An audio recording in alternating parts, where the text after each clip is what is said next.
24 hours to hell and back. Season 3, not season 2, episode 2. The owner needs a makeover. His attitude needs a makeover. Can Ramsay do it? We're going to break it all down. Do not go away.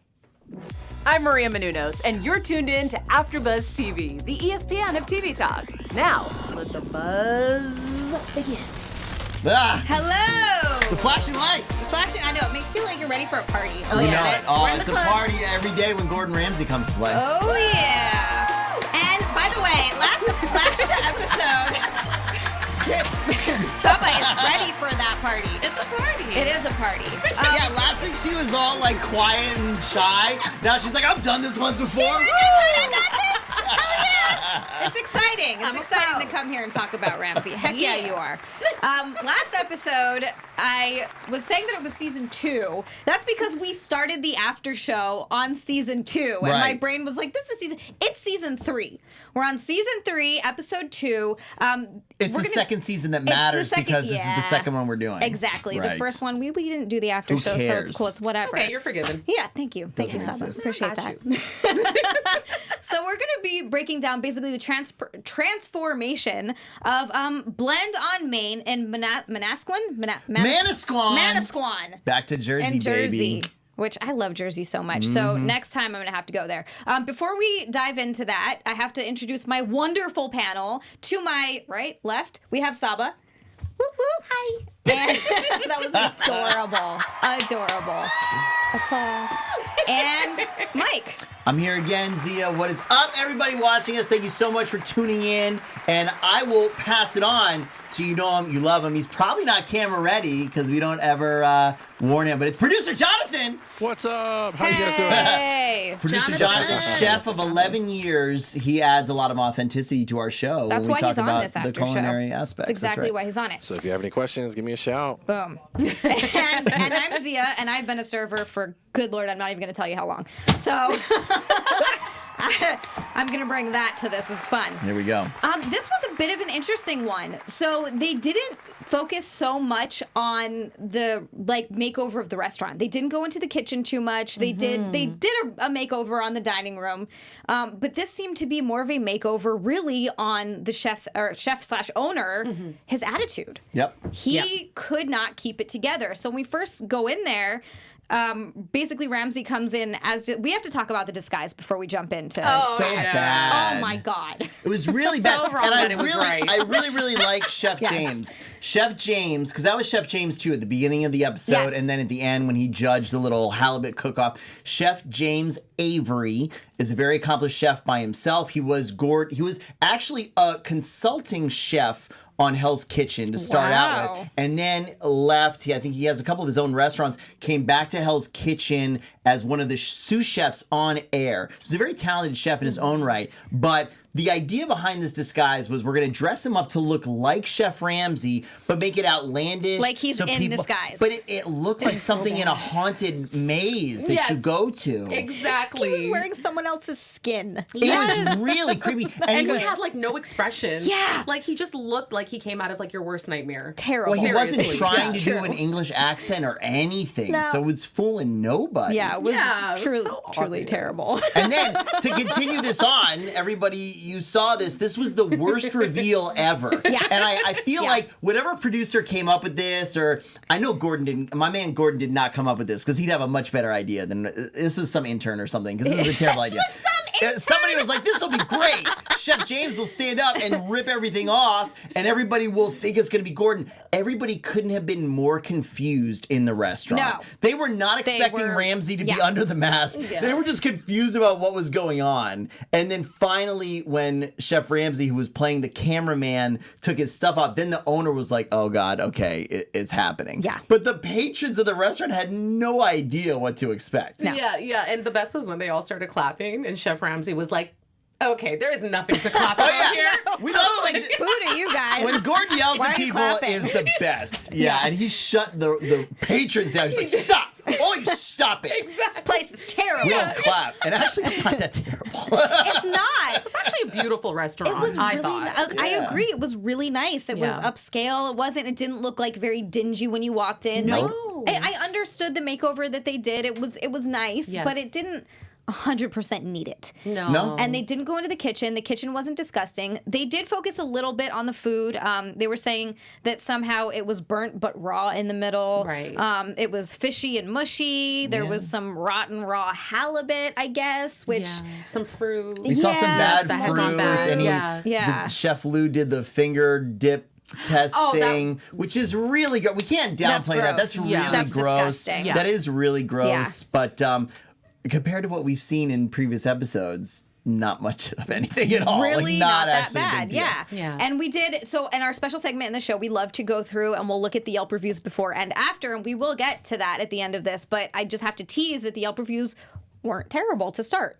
Weren't terrible before or after, yeah. So I'm curious to see a little bit more about what those reviews say. Yeah. But it was really just basically Chef Lou, the owner. I mean, I guess call him chef, but he has like chefs working for him and line cooks. Right. He was just miserable. He was a miserable, angry, yelling, like horribly mad at everyone, including his. I mean, he's making his wife cry. Yeah, like, that was so sad. Yes. And he doesn't ever see his family. Yes. Oh, and the kids. Yeah, he has 3 daughters. Yeah. And yeah, like that was definitely the most heartbreaking part was how, not only how it was affecting his staff, you know, because his staff, they were great, right? They were fantastic. They worked well as a team. They were all great chefs. Even Chef Ramsay said himself, he's like, you have like the 4 best chefs I think I've seen ever. Very talented. At least 2 or 3 of them highly trained. 2 from French official culinary school. The other one was at a more prestigious restaurant to learn from that chef, and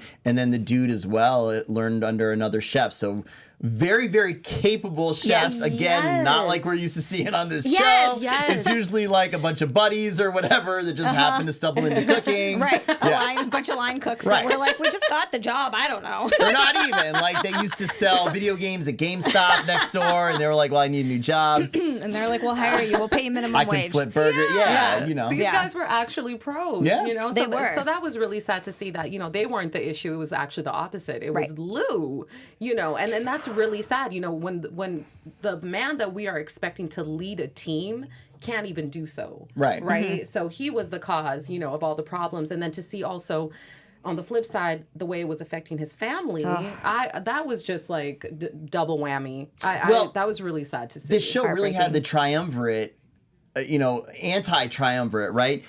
It wasn't dirty conditions. No. It wasn't particularly terrible food. It wasn't a crabby staff that's doing a bad job. Right. And you guys correct me if I'm wrong, because I missed a little bit in the beginning. It didn't seem like crazy financial troubles or anything, right? He did say he was in debt. Right? $500,000. $500,000. I mean, that's a lot of money, but a lot of restaurants are in debt. But like, just like we've been saying, the main problem is just this guy. You know, he's putting all this stress on his employees, his wife, all these things, that it's just him bringing the restaurant down. There really weren't other problems with the restaurant. This might be... We often say that we could fix these places. This place we really could probably fix. Yeah. Literally just tell him to go home and hang out with his kid. Go take a nap with your children and everything's going to get better. Yeah. Wow. I know, right? How's that for like literally his daughter in a video that Ramsay shows to him being like, this is what you're doing to your family, says, I wish he could come home and we could take a nap. The only thing I want from my dad is to come home and be unconscious with him. Yes. We were just like, that's sweet. I mean, enjoy nap time while you still can, kid, for real. Yeah. I'm glad that she likes to take naps. Naps are great. Yeah, and I mean, I understand. They're amazing. I understand when you have someone, because I've worked in those conditions before, when you have somebody that treats you like crap, you're not going to want to respect them. You're not going to want to work hard for them. They don't give you any leeway to do what you're good at doing. Absolutely. So, of course, things are going to go downhill from there. And it was just, that really was it. It was kind of a weird episode because... It was unique. Yeah. It was unique in the sense that the problem wasn't with the restaurant, it was with him. Right. Like so he had to come in and kind of be a therapist. Exactly. It was like an intervention. You know? Like the man is just like emotionally disturbed. Yes. You know, he has anger issues. Like that's really was more so where we were going with this whole episode. And you know, it's just so sad because he was literally self-sabotaging himself, and he was sabotaging his own business, and it's crazy because that is the opposite of like every other episode's issue. Like, It's true. This is like something like none other. So They did some renovation. They updated the dining room. It was more modern and It looked more colorful. modern. I see the colors. You see the work that they put into it. Again, it wasn't anything drastic. A lot of these 24-hour ones aren't very drastic in general, but this one for sure, it wasn't very drastic. Barely. Updating the decor, that's not bringing in more money. No. Right? The food, they brought the brigade out to the truck like they always do, Yeah. but these are capable chefs. You can the- tell Mary was relieved. That's her name, right? Mary, the one that trains all the chefs when she comes through. Right, Okay. because she finally Yeah, had her brain something is to like, work yes. with. Yeah. So they showed him some great Yes. new dishes. They brought him back in and they did the little halibut challenge where, as Zia immediately pointed out, Ramsay's not going to cook this. One of the people that cook it. But it happens every time, right? Yeah, We've seen it predictable. before. Yeah. And of You know. course, surprise, Chef Lou actually liked the one that Ramsay did and was his person. Right. So all this kind of stuff, none of the stuff they really did is going to increase revenue, right? It's 100% in the morale and what ends up going out. And it's probably the morale is nailing that quality up a notch, right? Honestly, they probably needed to talk to them more about marketing and promotion and advertising because the quality and things like that. The one thing that I think we'd be remiss to not touch on because we're running out of time now is the blatant misogyny Oh my of God. how obviously moms can't be chefs. Because they can't dedicate as much time as needs to be dedicated to the Right. restaurant. And Ramsay, his response was wonderful. He 100%. shut him down. Yeah. He was like, he employed, what he said, 85 female chefs. He's like, if there is someone... He's got a lot of restaurants, to be fair. He does, but the point is that if somebody is capable and they're going to do a fantastic job and they can work 3 nights a week as a head chef, they are a head chef for 3 nights a week. Right. If it's 2 nights a week, it's 2 nights. Whatever it is, if they're capable, they're going to come in there and do that amazing job on those nights of the week. absolutely, it had nothing to do with being a mother. No! It definitely has nothing to do with being a mom. And again, Ridiculous. it just goes back to Lou being the problem. It goes back to him not taking any accountability. Right. Him constantly making excuses. Like, I had to take note of this. Like, I noticed that, when he was told by Chef Ramsay, that he's angry, he said, well, nobody's perfect. It's like, okay, just admit, like, okay, maybe I do have some anger issues. Maybe there are some things that I can work on. And then when Chef Ramsay also said, the restaurant is going down, he said, well, there's worse out there. Right. And you're like, bro, Right. that's not the point. Stop making Your $500,000 a day. Exactly. Yeah. Come on. Take some accountability. Stop making excuses, and then maybe you can progress. Just I maybe. thought the main takeaway, the whole lesson from this is showing how your childhood can affect just you going to bring that up. as an adult, Yes. right? Because as a kid, his dad ran away. He had an Or, sorry, not alcoholic- ran away. I'm sorry. I don't want to mischaracterize. His dad wasn't in the picture. Right. He's not being in the picture for his kids. And his His mom mom. dated an alcoholic. That's Right. Piece of crap. Who was obviously Yes. like He had abusive. a rough childhood. And He had nobody. he is making excuses. He's now that is what he saw. That's how he saw a man treat the woman in his life. So we see him being abusive to the staff and His wife. He made right? his wife cry constantly at Yeah. home in the shower? shower Oh my in front of the gosh. staff. Yeah. Right? Like that is Okay. incredibly abusive. And also just this negative view of women and a mom's, going back to like his mom, right? That negative view of what a mom can and can't do.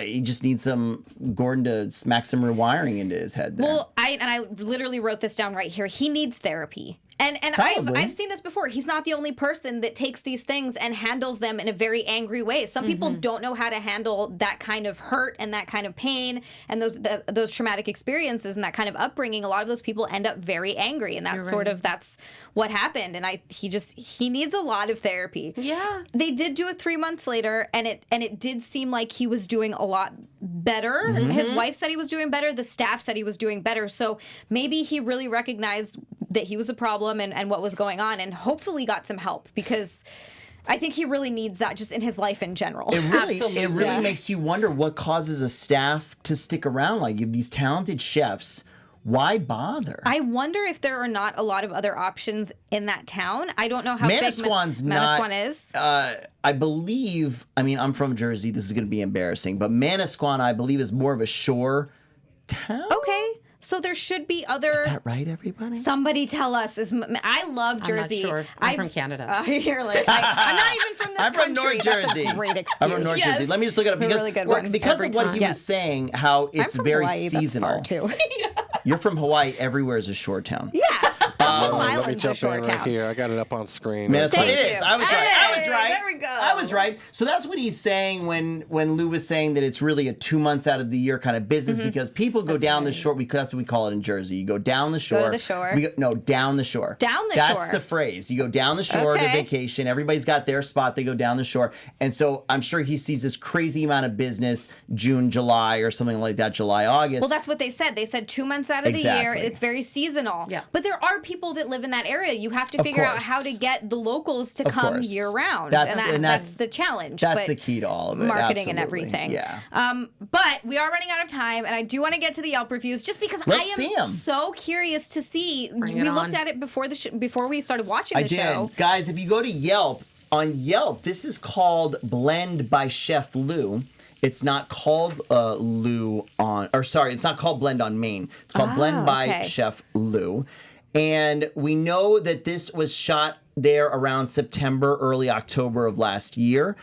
And if you look at the beginning, the only real negative review is from somebody who went there on New Year's Eve and the service was slow. It was also probably It's packed New to the Year's brim. Eve. Yeah, It's so a holiday. every- Sorry, I need to calm down. every Somebody other get a review, every other review in here is either 4 or 5 stars. So they were doing Even a going good to job before, again, I'm already back into May. Oh, we got one. There's- Oh, and it's a long review. One There's star. one that's one bad. but a lot of good. Yeah, a lot but of good. overwhelmingly 4 and 5 star. Yes. So there's bad reviews peppered in here, but there's almost no place that doesn't have that. So Interesting. again, it wasn't necessarily the food or the decor or even the seasonality, I would say. It's just this guy, and hopefully he, snaps back to it. I hope so. I would love to see that place flourish and thrive because the staff, they were all really wonderful. Absolutely. So I hope for the best for them and for the restaurant and really for Lou's family. And if I'm ever in Manasquan, I'm going there. Yeah. That's would the check this thing. place I was out. going to say, would you eat there? This is an Yes. easy, yes, we're going to eat Easy, there. yes. So if we're all in Manasquan together, we got to go. Yeah, I'm sure. That would be so fun. Let's Yes. go. Next I just week, don't want to meet him though. No. Sorry, I just gotta say. Yeah, I I'm don't know with if you on that. I wouldn't be keen on that. the rest but of the staff seems really nice. Yeah, I He's wanna probably meet nice Lisa. to customers. That's what I was going to say. Sorry, real quick. No, go for what it. this episode really made me wonder, because of the talented chefs that he's got. It was Mary, right? Sorry. Who was the Lisa. The lead chef, yes. So Lisa. So when Ramsay is on the truck and he's talking to Lisa and she's talking, in my mind, I'm going, what you need to say is, I want to work for you. Yeah. Chef, I've learned so much. I learned so much. If Good. I had some other questions, can I please connect? Can I? And Ramsay would be like, of course. Like, boom, where can I work? Where do you have a restaurant? I want to go work for Chef He's Ramsay. gotta have a That's restaurant what in I would Jersey do somewhere, right right? off the bat. Yes, Atlantic City. He must have a Ramsay steak or something in Atlantic City. Something. Oh yeah. Right? And she was fabulously put to the test. She was? Yeah. Her halibut. Killed it. Come Killed on. it. That was what I was thinking the whole I wanna time. try that dish. This should That's be a a good job point. opportunity for you, Lisa. Take it. That is a good point. Yes. Thank you. We are going to have more restaurants next week. Hopefully, the next one will be a bit more of a dramatic makeover. I hope just it's more terrible. fun. I hope to next just, restaurant's watch terrible. Yeah. And I need some cockroaches. I need goo on the Yeah. I ceiling. want to see Yeah. Chef Ramsay freak out more. Gross I was looking walk-ins. forward throw to that. some food at people. Throw Yeah. something. Come on. Disrespect a couple Come of on. the chefs, Yeah, make The owner. somebody cry, walk out. I don't know. Yeah, always entertaining. Yeah, it's always great. So hopefully we'll get a bit more of that next week. terrible I know, we're so bad. Until then, if you want to keep up with the conversation about 24 Hours to Hell and Back, where can the people find you? You can find me on Instagram at im.sabahalamariam. Love your name Guys, still. my name is Mike Feeling. We are still working on getting the AfterBuzz reality back up to streaming because we want to see your comments live. But we do read everyone that you read. Wow. We read everyone that you leave under the video. Thank you so much for watching. You can find me everywhere at Mike Feeling. And I'm Zia Anderson. You can find me on Twitter and Instagram at Zia_land. And also check out my Twitch channel. It's twitch.tv/ZiaLand. I like to play some video games if you guys like to hang out and watch that. I usually stream Sundays. Oh. All right. Until Awesome. then, I will see you all next week. Go call your mom. Our founder, Kevin Undergaro, and me, Maria Menounos, would like to thank you for tuning in to AfterBuzz TV. Remember, we're not just the first, we're the biggest in the world, and we're the only destination for all your favorite TV shows. Whatever you crave, we've got it. So go to AfterBuzzTV.com and check out our lineup. Buzz you later. The views expressed herein are those of the hosts only and do not necessarily reflect the views of AfterBuzz TV or its owners or principals.